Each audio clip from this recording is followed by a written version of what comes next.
A very warm welcome to all the eminent panelists available here. Thank you so much for sparing your time. And you know, in this session, we are going to discuss something that you have always been hearing about, and which is so much in buzz these days: sustainability. Now, sustainability in buildings is very common these days, but often been misinterpreted in many ways. So we are basically here to share our experience, thoughts in different forms that we have gained over many years of experience. And we have a very diverse panel here, sitting starting with a manufacturer, hardcore architect, and then an expert in consultancy, then again an expert in architecture. So, and I come from an investment and advisory and research background. So this is where we are going to start with the phrase achieving sustainability. So I would like to probably start with Mr. Biloy, in case you would like to share, and then I'll run it through other panels as well, that what sustainability exactly mean to you in your language. I'll be more particular about sustainable buildings as such because I come from that background. So, sustainable buildings are basically those buildings which stand by themselves. And I also agree to the definition of sustainability where you meet your current needs with and leaving the resources for the next generations so that the next generations can easily use them and not do something where you divide them from future benefits of the planets. That's fantastic. So, uh, leaving, utilizing the resources so consciously that, it remains sustainable and can be utilized over generations is a very good thought. Mr. Hardik, what do you think about it? Yeah.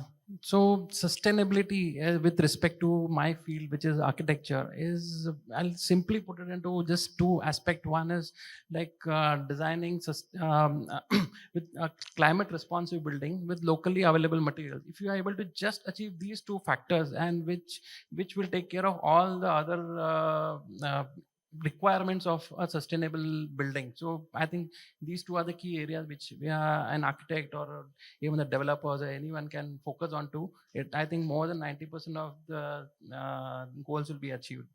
Yeah, that's great. I think the thought that's coming out from that end is basically, adjusting ourselves with respect to, the outside conditions, could be, climate or anything else, basically, and then aligning ourselves with respect to that. So we get in there and, put out something that's, in line to that and performs over time. So great thought there, Ms. Madhu. Okay. What we look at it, when we get involved in the project as green building consultants, what we always ask the team, be it the design team or the construction team. So our approach to sustainability is we ask, like, whatever you're doing, we'll ask is this what you need or can you do something less? We always ask them, can you reduce, something less than what you need? Will that be enough for you, or do you really need to have more? So we always look at it in terms of less, more, and enough. Where do you draw the line where it is enough for you? So that is how our approach and understanding of sustainability is, and we apply it to all our projects. That's great. In terms of measuring it in a scale of 3R principle that we usually, call it in our terminology. So we first try to, reduce it as much as possible, and then try to reuse it in, often scenarios. And then the last part is probably the recycle part, which comes in. And that's where, we should definitely know that what's the amount basically that is enough for us in different forms. Mr. Suresh, what's your thought on this? Yeah, first of all, thank you for this question and thank you for calling me here. When the sustainability comes, it has to be, as an architect, my first duty is to make the life of the people around us or life of the entire society in a happy position. But without taking much from the nature, or without obstructing or without damaging the nature. That is the sustainability in my opinion. That's great. I would just like to add to what you have mentioned. There is another point that always comes in, that whatever activity we want to do, there is always a resiliency that is needed over time, and an investment angle to it, because what happens whenever we are thinking about anything, these two have to come in from longevity and from implementation standpoint. So the way we have actually defined in our work in International Finance Corporation is, we have of course considered all the things in that has been said here, but with that we have also included resiliency and sustainability linked finance associated with it. So these are the two things where we generally focus on to call it sustainable over time. So we basically loop in all kinds of stakeholders, and then we get into this metric to make it sustainable for everybody, not only in their day-to-day life, but like you mentioned, for generations. So when we talk about sustainability in buildings, there is another term which comes often, green buildings. Green buildings is quite common these days, and it's not a new term that has just come in. It's been there for decades. It has grown over time. It has taken different forms, because we have had our own learnings in different shapes. So Ms. Madhu, probably ask you this question about green buildings, that because you are practicing green building consultancy and have worked in different shapes. So why do you think green buildings matter? I mean, what's the crux of it that one should opt for it? Okay. So when it comes to green buildings, so we know, like, the whole green building movement has grown over time, and there are various ways people look at it. And so everyone has got their own definition of what a green building should be. And so I recall, like, when initially I used to meet people, they say we have a green building. And I would ask them, like, tell me, what do you mean by green building? What do you have? Somebody would have done some kind of a rainwater harvesting, or somebody would have just, had some kind of a good air conditioning system, or somebody really concentrated only on the probably the architectural design of it. So here, when you're talking about what about green building, one should always know that green building is more of an holistic approach. You don't have one stakeholder who is more prominent as compared to another. Everyone has got equal stake and responsibility. When I say stake, it also means actually responsibility when it comes to a green building.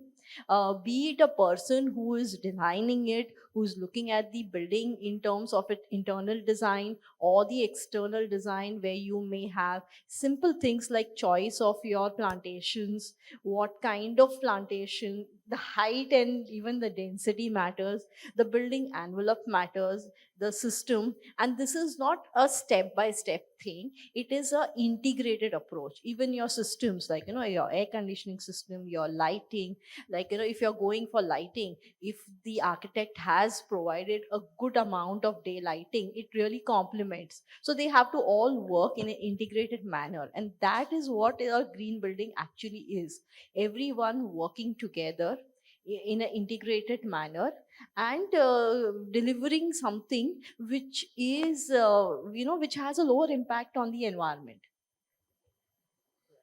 So I like the phrase that you mentioned, integrated approach. So that's something has probably always been missing. I would leave it to Mr. Suresh and Mr. Hardik to also further comment on it, because you have been in the industry for ages now.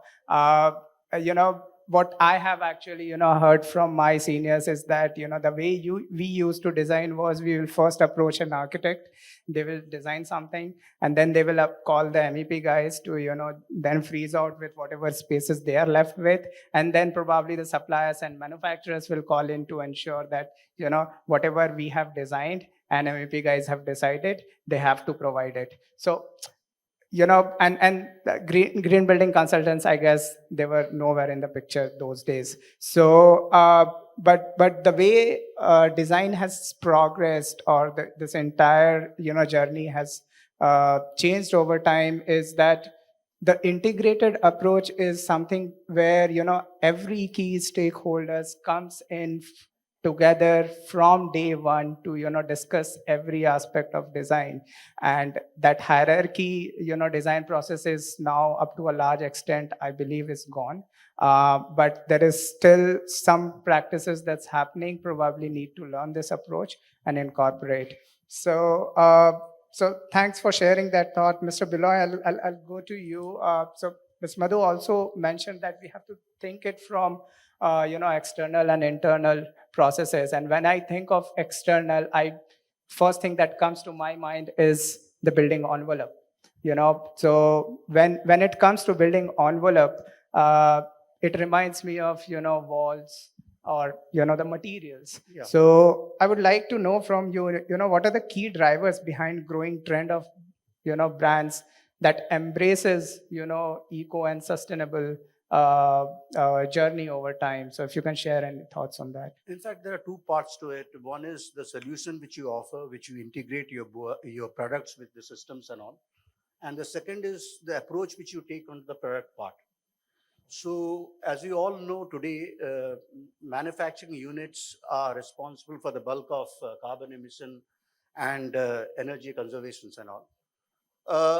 Basically, if you see today, sustainable and sustainable manufacturing process today, it not only helps the planet, but it also helps the manufacturer to improve his bottom line.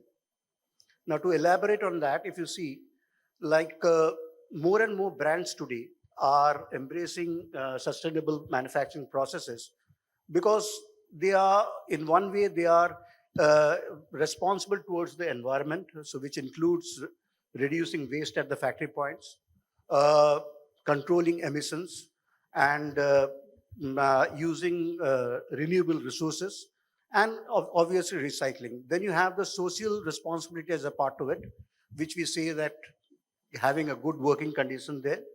And apart from that, you are basically you are contributing something to the local community there.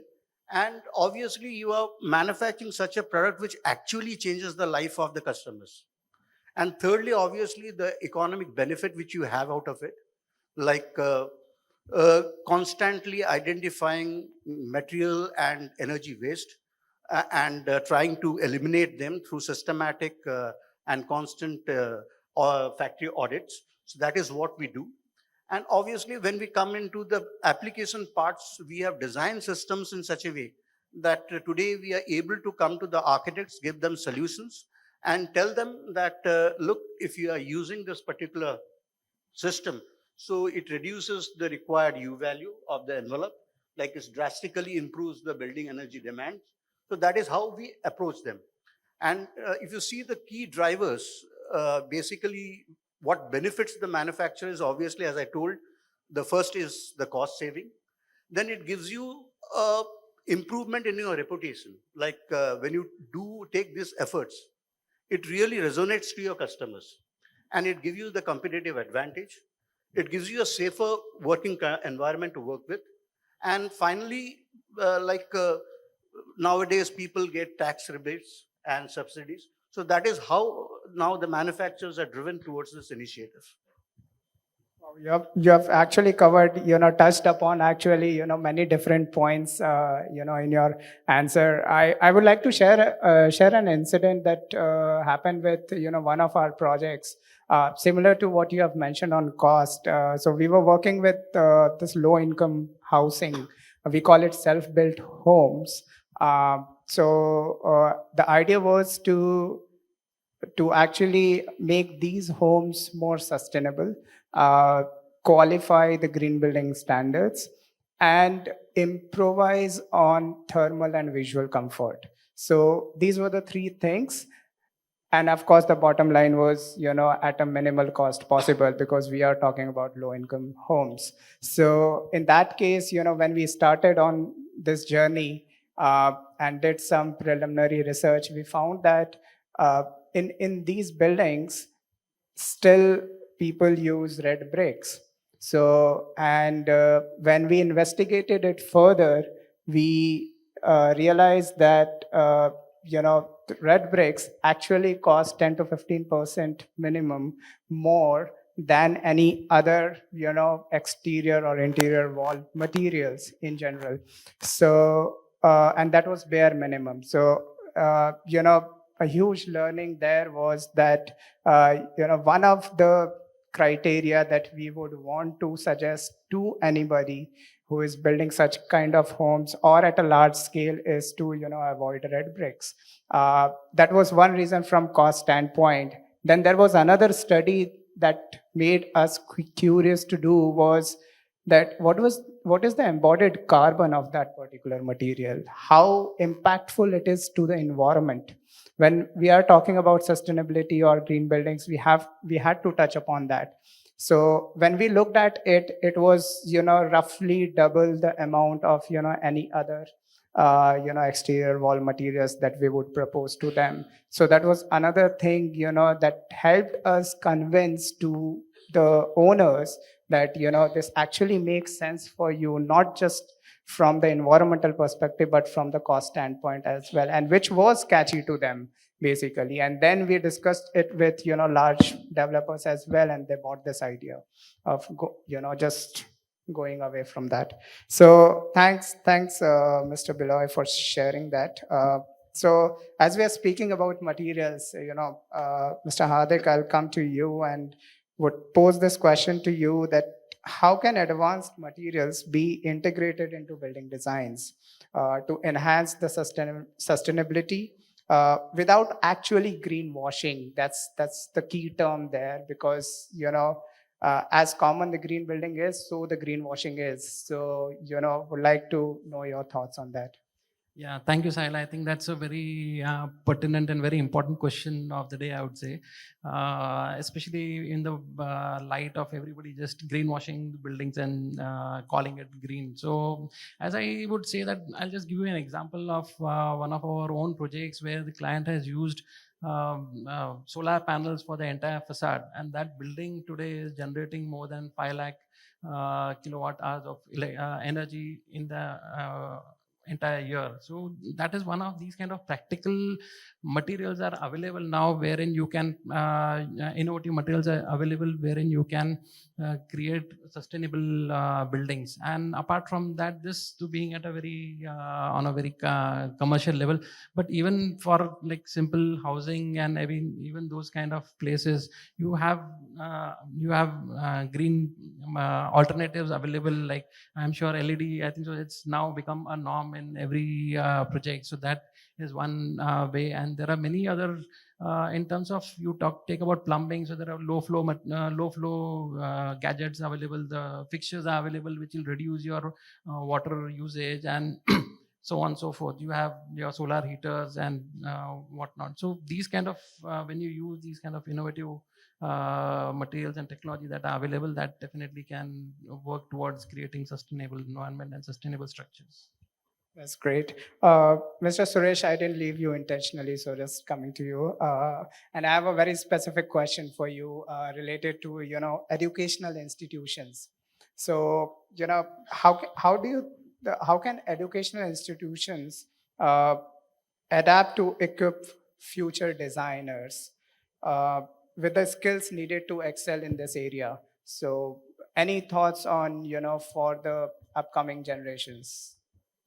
See, in the question, there are two parts. One is how we design schools or colleges and Yeah. other thing. And the second thing is how you equip the children or students to face the future problems. Now, I think I will answer both the question or. Sure, sure. Okay. Now, while designing the school, this is basically to equip future generation of our country or future generation of the world. The school have to be in a good environment. We have to create. It's not like a, because education system also keep changing tremendously. Earlier, all this famous college called Darwad or whatever it is. Now that model doesn't work anymore, because earlier schools are like giving informations or textbook and other thing. Today we don't need to go to any university or anything. Entire information is more than any university is on our hand. But when you go to a school, we have to make the children to face the actual challenges of the world. You have to create an environment for the children to explore their creativity or their improve their various skills. That is how we design the thing. We have to make the spaces according to that. It's not only classroom, it is the environment outside the classroom, because it is a place to meet the children's or interaction between children's or interaction between children and the teachers. That is how we design the thing. But education is concerned, it is like, if you go back to few years back or 100 years back, there was no word called sustainability. Nobody thought about the sustainability. But after the industrialization and after so much of urbanization, then we started having so much of pollution and so many other problems. Then everybody started realizing, without stopping this, our world cannot go further. As per some research and other things, our earth may last for next 7 or 8 billion years. But humankind, if you go like a present situation, humanity or whatever, they may last maximum 10,000 years. That means whatever building we make, whatever this thing, city we make, there is no relevance after 10,000 years. Now, this problem have to be taken or understood by the children. Now, in the education, the children has to be equipped with how to tackle the thing. I know that the present children are more aware about the sustainability and nature and environment than us. It is still more we have to do, and we have to equip them, we have to inform them, you have to train them with their awareness, because making so many laws, so many bylaws, and so many system, the sustainability or this pollution or other problem cannot be stopped unless you create awareness in the population. That can be done only through the children, that can be done only through the students. That's the way this sustainability part of it has to be taught them properly in a very, very positive manner. Thanks for bringing that perspective of awareness, because that's something we have also sort of realized long back to, because we come in as a developmental finance and financing body, and when we wanted to get into the space of climate change, climate business, and sustainability financing, green financing, we basically went into an area which is still not completely known to many key stakeholders. And that's where we thought that maybe setting up something at no cost, which is available to everybody, can actually help them aware in just understanding the basics first, basically, what exactly it means, where are we currently in terms of global scenario, local scenario, and then we narrow it down to a level which we are exactly interested in. So there are many systems, like there are some platforms like of United Nations climate change.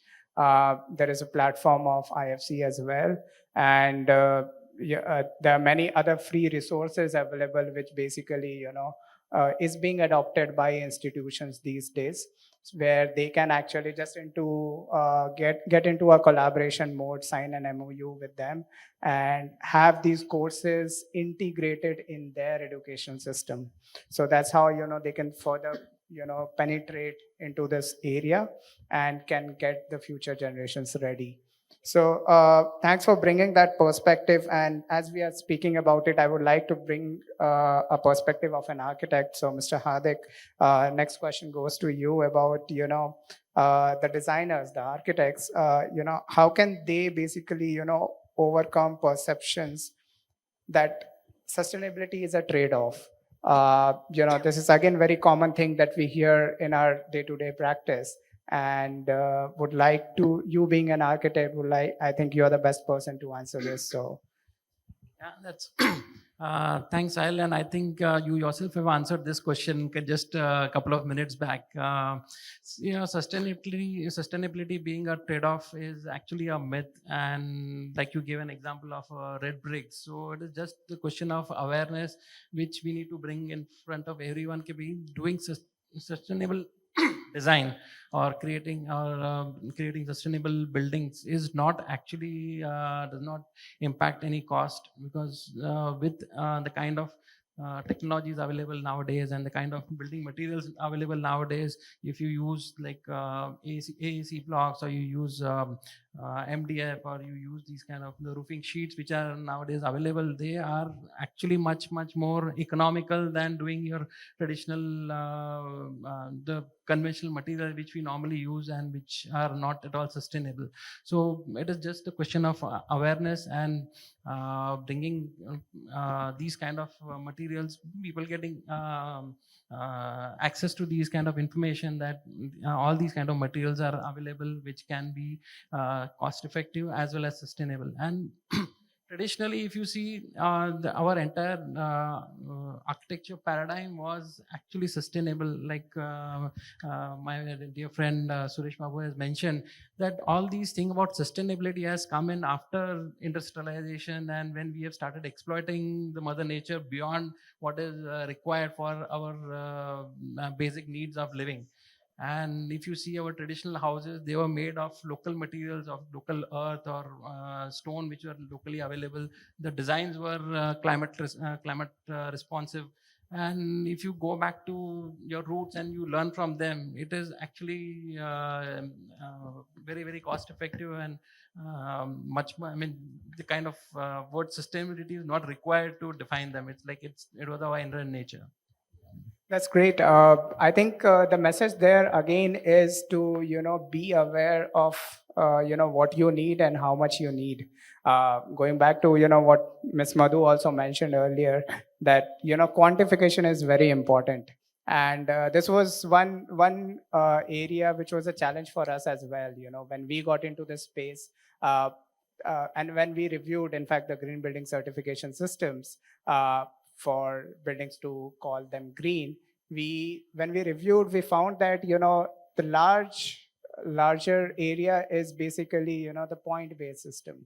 So which, doesn't give you specifically that this is what your performance, the performance of your building is. So for example, if any building is certified as, platinum rated, for example, and if I have to know that what is the energy savings in terms of numbers for that particular building, it's very difficult to quantify that. Same goes with water and materials as well. So that's where we thought that, quantification of, these things is very much essential. So we should know that how much we are saving, where we are. So we have a base case, basically a benchmark there, and from that we can then build on to, the target that we want to get into. And that was the reason, why IFC created Edge, and we got into this space with a different approach, and where we said that, whatever you will build, our definition of calling any building green is that you have to show for that particular building that it is at least 20% efficient in energy, water, and materials. So these are the three things that we basically, focused on, the critical pieces for the coming years. And based on that, we will quantify and we will know that, these are the things that basically needs to then looked at. So thanks for bringing that perspective. As we are talking about it, Mr. Biloy, I would like to know from you. You mentioned about the process, the steps that you follow in your practice. Uh, I would like to know if you can share any instances where you can highlight some challenges and opportunities as well for the audience present here. If they would want to do something similar, then what are the challenges that they should be aware of? And what are the possible opportunities for them also to get into this space? The first challenge is to convince the stakeholders. Uh, when I say stakeholders, it's all from the consumers, the investors, and even the policymakers. So that is the first obstacle what you face. Like when we started sustainable buildings, the first to adopt them were the government agencies rather than the private architects, because initially it was a little bit difficult to convince the private architects, because these type of sustainable buildings went into the CPWD DSR. Now, CPWD DSR has been adopting these type of buildings since last 10 years, irrespective of institutional buildings, educational buildings, even for hospitals. And the first success which came into the sustainable buildings was obviously when people adopted light gauge steel frame into areas where it was difficult to build with conventional building systems. So that is the first obstacle. And obviously, it gives an immense opportunity for the manufacturers to display their products and systems, whereby they can actually contribute to the green building designs and the green building ratings. Like, as you said, that predominantly you have to give them an absolute value, like by using these products, what is the net energy you are saving? Okay, so once you can demonstrate them that this is the amount of money they save by reducing the building energy demand, then obviously you build up a reputation that here is a company which gives you end-to-end solutions. So it's a mix of both opportunities and you have challenges, and still like convincing people to set away conventional building structures with Everest external wall systems. Like people still come with ideas like, will it be able to take the impact, or will it be able to take the weathering changes, irrespective of all type of certificates which you throw at them, which you demonstrate, but still there is a hitch to it. So that is the major challenge what we face today. That's right. But I cannot, agree more on this. So there's something that has always been there, and I believe we are learning from it. So as we progress, I think we will probably adjust ourselves to the growing scenario. So Mr. Suresh, I would like to come to you for the next one, which is if you'd like to share that in your view, the construction is the construction and material sector prioritizing sustainability and environmental responsibility. Uh, do you think that's happening? And if it is happening, then up to what extent? Yeah, construction and And material sector, are they prioritizing sustainability? Okay. Right now, I think as per so many statistics and research and all, I think 70% of the renewable energy, non-renewable energy, is being used by cities or buildings and other things. And again, around 60-70% of carbon emission also from the construction and the cities or from the building, basically.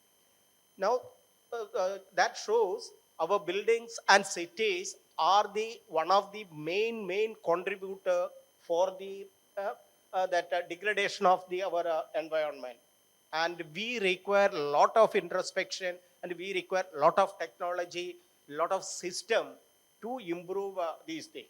Now, even before the material, of course, right now, what is the trend is, if I wanted to make my own house, I wanted to use Italian marble flooring, or I wanted to use something else, which uses, one is the cost is very high, plus the environmental impact or carbon footprint or whatever of these materials are so high because it is being imported from some faraway countries and coming here. One is getting a clean there, then transporting, shipping, then again truck. So your carbon footprint is very, very high. I would like to make all the local material. Suppose within 100, 200 kilometer from your city, there are so many beautiful materials are being available. You should innovate those material. We should use those material in an innovative way, different way, so that we can create a beautiful building, beautiful cities. That is one way of doing the thing. And the second way of thinking is as an architect, I have seen the sustainability in terms of how much of footprint we are taking, land we are consuming for making our buildings and cities. I feel we should make very, very little land so that we are untouching other life, animals' life, or forest life. We are not touching at all. At the same time, we should have a very smart, like he told about the material. There is a lot of sustainable, one is local material, and second is all sustainable, lightweight materials are available with us. We should have that kind of use, that kind of a material. With that, to certain extent, we can control the problem of pollution and other things. We can embed some amount of sustainability. But as I told earlier, awareness is more important than and that. Whomever is using Italian marble or other imported material, they don't have the awareness how much damage they are making to their future generation. Unless you imbibe that awareness, other things are not really matter.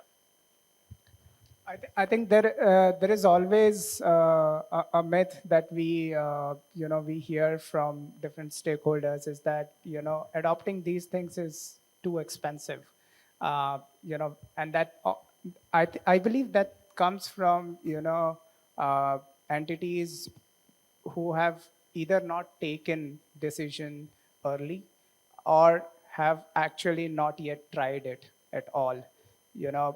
Those who have adopted it early and knows that if we plan it out early, well in advance, you would actually end up saving, not in just terms of money but also in terms of resources. Can I extend a few Yes, more words? yes, please. Acha, then another consideration what we have to do, in earlier days, whatever architects do, all the building, if you see our traditional building and other thing, it is so sustainable. They utilize maximum sunlight. They, without even AC, without even fan, we can comfortably live in those houses. Today, what we are doing is with the technology and other thing, we make all glass building and big monstrous buildings, and that building is made to cut off a heat or the wind and other thing. But then in turn, what we are making building, then you are using central AC and so much of artificial light we are using. We are unnecessarily wasting lot of energy. That energy should be, that use of energy should be avoided by designing the building, by orienting your building, by positioning your building. So much of this wastage of energy could be controlled. That is one more point. Thanks. Sorry for taking your time. No. That was a good perspective. And, I would like to pose my next question to Ms. Madhu. So you have shared your thoughts about, quantification, awareness, and, integration. So, if we look ahead and see the future, so how do you see the future of, sustainable construction in India? If you can share your thoughts on that. Okay, so when we are looking at sustainable construction in India, so one thing is I'm happy that, the awareness is improving. So that is a very good thing, especially the younger the generation, the more aware they are. So that is one thing. It's a very important thing when it comes to sustainability and green buildings. Secondly, the thing is the government bodies who are there. Now they are also becoming more and more aware. So if you see, each state government is actually coming up with their own policies with respect to green buildings, or or sustainability, what are the things which need to be implemented. So although now at present those things are not mandatory, they are just voluntary, but they are already included. Then there are certain incentives that we have, for in terms of development. If you go for a green building, you have a certain incentive in terms of earning more built up area which is there. So there are those kind of things which are there. So this is some of the good things. Then you some of the there are also other challenges that I see with respect to sustainability, and which I really feel which need to be looked into. One is, I think on dais we have a person from the manufacturing field. So one of those challenges that we see is with respect to materials. There are a lot of environmental impact, what are the product they have during manufacturing.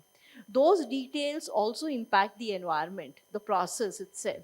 And we have to look at the life cycle of a product when you're using it, not just the end result. The product has come to the place. So when you're selecting the material, look at its life cycle assessment, how much impact it had on the environment before it reached your premises. That's a very important thing. We don't question that. We just look at the product. Okay, it probably. So that's where the carbon footprint of it comes into picture, or the energy which has gone into the consumption or producing that material, the embodied energy, the term if we use it. So these things are something that we are not very focused on as the design or the construction team. We don't look into it that much. So I think I would really like people to be more aware of those things. uh, then another thing is, behavioral change. Say you have a green building trends. If I'm looking at trends of green buildings, most of the time when you say green building, people only look at a new construction. So once you've constructed a building, then what? You need to sustain it. Okay, and that's where these existing buildings have to be maintained as green buildings. And uh, and that's where the behavioral change comes into picture, and educating the occupants about what they have a treasure given to them, and you have to take care of that treasure. You have to maintain it, and retain it to be a green building, because that's going to your. So building is constructed in 2 years, 4 years, 5 years, whatever the time, but the building is going to stand there for another 40, 50, 60 years. That's where the impact period is, and that's where the real green building performance comes into picture. And that is something which everyone should be aware. And the occupant behavioral change is what is something that one should be looking at, and that is one of the biggest challenge I see. And I foresee, and I'm still happy because the generation which is there coming up, they are much more aware about it, which is a good thing, and I see that improving. That's great. I'm glad you brought up a point of, existing scenario. That's something that is there always, but that's probably or hardly anyone's baby to look into. When we look at existing buildings and when we compare the impact of those buildings with respect to the climate impact, we will actually see that the impact of existing buildings is way, way, way higher than the impact of new buildings that's going to be constructed. So that's again probably an appeal to the stakeholders available here. If you can come up with some solutions where you can actually think about the existing buildings as well, uh, uh, and basically try to reduce some ways where you can actually bring down the carbon footprint. I think that would be a huge uh, reduction in the overall impact. And with that, I would probably I'd like to also mention, as we all know, India is a developing nation, and it will continue to, grow and much rapidly over time. So there is this huge development happening on one hand, and then there is, talks about sustainability, environmental impact, carbon footprint, everything going in parallel. So there's a question, a very common question that we get, and I would like to, pose it to all of you one by one. That how do you think we can actually keep a balance there? uh, Development is something for economic growth, enhancing the lifestyle, and many other things. So that's for sure not going to stop, but at the same time we have to be conscious about the environment and all other impacts, the negative impacts that's being created because of that. So Mr. Biloy, how about you take it at the first step? You know, obviously, development is inevitable, and day by day we have to develop infrastructures and buildings. But as I told earlier, also there is a need for enriching uh, uh, the mm, the consumers' acceptance into these products. So basically, if you see, we have to ensure that the customer understands the need for the green buildings, and not only green buildings as like into the basics of the green buildings also, and the impact what it has in his life or his family's life or into the community's life. So that is one aspect of it. Like uh, the very culture of reducing waste, adopting renewable resources, uh, minimizing emissions, adopting regional material, and material which does not have any impact on the environment. And secondly, what I earlier also said, that uh, these things, like, it is a need to educate all the stakeholders, including the policymakers, to have a responsible approach towards the concept of green building. uh, Obviously, we feel that green building, having a green building is something which is very costly for a consumer. But at times there is an incremental cost, but overall, when you see the benefits, it offsets the operating cost of the building. Typically, when I say, like, when we have a external wall system, obviously I cannot match with a red brick wall or a block wall. But if you see that I'm giving you a system with a U value of something around 0.45, and when we are comparing it with something like AEC blocks, which gives you, say, something around 0.76, 0.78, and something with a red brick, which gives you a U value of something around 3.75, 3.8. So within a year or two, you have the break even. Then the building sustains by itself, like it generates its own revenue. So these are the awareness which got to be created among people. And as far as the future trend, what I see, being a manufacturer, I'm very conscious that my consumers will be more interested in me. Like, they would like to see the brand becoming more responsible and more transparent, because many companies tend to have manufacturing products which goes into the green building processes. But now consumers also want to know that beyond the manufacturing processes, whatever steps you have taken to reduce your carbon emission, the footprints, and as madam said, uh, what is the energy which has gone into the manufacturing of the scenes. Like, for example, we are going slowly into those improvement parts in our factories. Like, we have set up solar panels to consume about, like, which sustains about 17% of our entire plant energy. We pulverize our rejections and manufacture dust, which we include into our building of our fresh buildings. We use waste paper craft and waste cloth denims along with cellulose fibers to manufacture our products. So now the need is how transparent you are to a consumer. If you are not transparent to your consumers, obviously the brand is going to lose its loyalty. So that is the trend which is going to come in the future. Yeah. Mr. Hardik, quickly, just Yeah. top So two for, suggestions yeah, from for your the side. balanced development, my top two suggestions will be: one is to learn from your past. I think that we need to look at our ancestors, at whatever problem which they faced, how they solved in terms of using any kind of building materials, or in terms of planning of a house or whatever. If you emulate that in the current modern buildings, I think half the battle is won. That is one. Second is the awareness. Like my good friend here had mentioned, that there are many kind of incentives available by the government, like inherent in the bylaws and everything, where if you are making green building, they are giving you some additional incentives, and that itself will offset your cost. So even the stakeholders, like developers and people who are constructing who are uh, wanting to construct their own buildings or whatever, if they are made aware of these kind of incentives available by, I mean, they will definitely go for green building. There's no two ways about it. Thanks.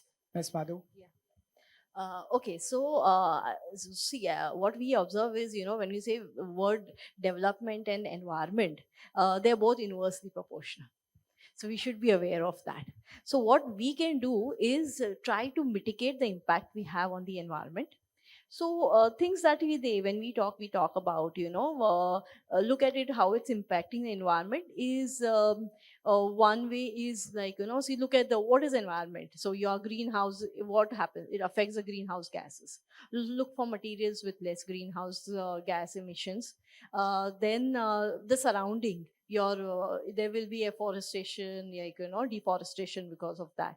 So can we have try to implement more greenery within your premises? Then it impacts the flora and fauna, so animal world.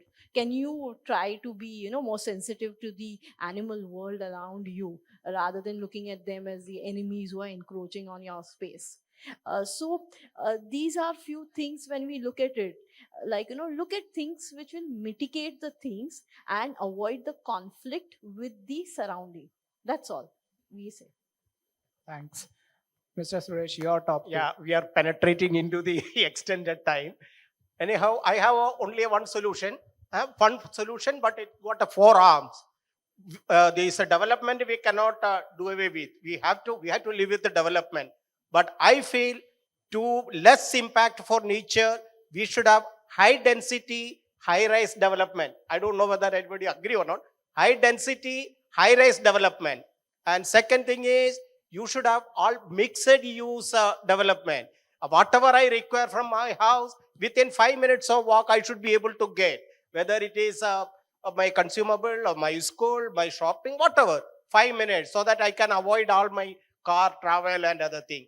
And the third thing is, we should encourage, we should develop more urban forest. Urban forest, I mean, is it's an edible forest. That means all the vegetable we should not import from California or Australia or anything. Our fruit and vegetable will be produced within our city, within our terrace, within our garden. It is edible forest, and there are so many principles are around, like a circular economy. Then there are permaculture garden. So many things are there. If you practice this, there is absolutely no pollution. Our future will be fantastic. We don't have time, otherwise I would have told even more. Yeah. Thank you very much. Yeah. I would just add a fourth point to that, when we are developing, think about multifunctional spaces. Yes. Yes. I'm sure Mr. Suresh will connect one to delve into that one. My top two would be just stay aware, stay responsible. I think that's the key message that we have got from every panelist here. With this, I would like to formally wrap up this session, and would like to thank every panelist here for your insights on this need of the hour topic. And I hope that these thoughts were helpful in clarifying what exactly the need be, and how we can actually responsibly take actions in our respective domains, being a manufacturer, designer, consultant, or an investor. Whatever we are practicing, I think we have to come together, take an integrated approach, and keep everyone else also, stay aware of what you're doing, because when it goes out, it basically brings in, opportunities for innovation. And that's where, we can probably, reduce and reuse and recycle in different forms. So thanks to all of you once again. Thank you so I don't much. know Thank you. if we have time left for any questions or answers. Oh, okay, so in case anybody has any questions, any feedback or thoughts, we are here to listen that. Sure. Thank you so much. And thank you, Sahil. Thank you, Biloy. Thank you, Hardik. Thank you, Madhulika.